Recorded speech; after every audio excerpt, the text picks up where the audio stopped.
And now let me talk to the sisters for a little bit. Sisters, you're stuck with your husband. Stop being angry. Accept it. And try to love your husband.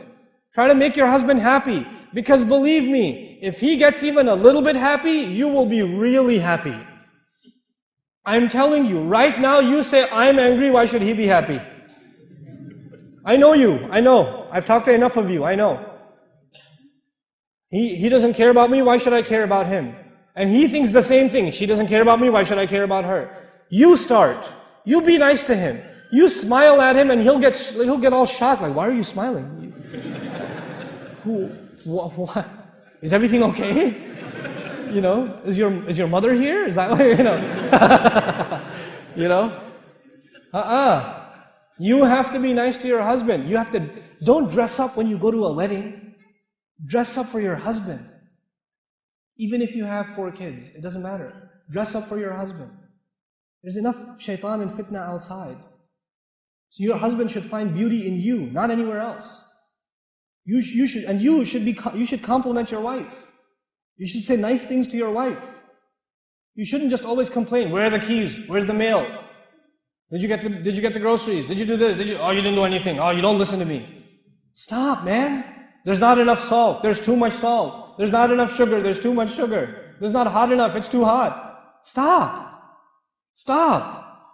Say nice things to your wife. And I know if you're like Indian, Pakistani, then it's very difficult for you. I know.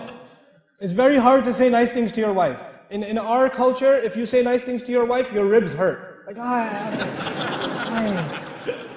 you know, so you have to immediately follow it up with something mean.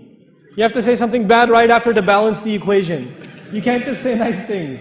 So if the food is really good, you're like, oh, aaj to bada acha khana banaya, but I still hate your mother. Like something. You have to, you have to add something. You know.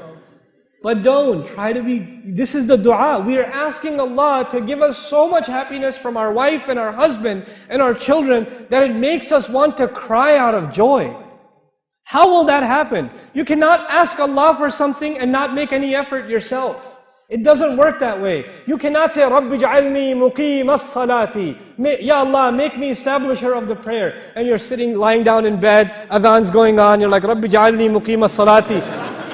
Allah is not going to send you angels that carry you and lift you to the salat and then they make you make ruku and get you back up. You got to get up yourself, man. You make dua and you make some effort yourself. You're not going to make dua and all of a sudden your wife will start loving you. No, you have to show her love too. You have to do that. You have to make some effort in the house.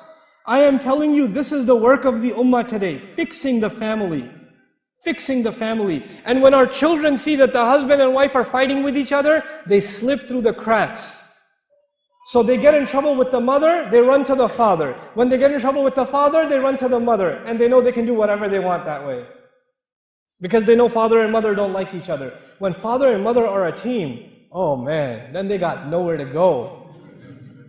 You go to mom, mom's like, okay, hold on, let me call your dad, let's talk about this together. Oh, no. I was hoping we could discuss this by ourselves without getting father involved. No.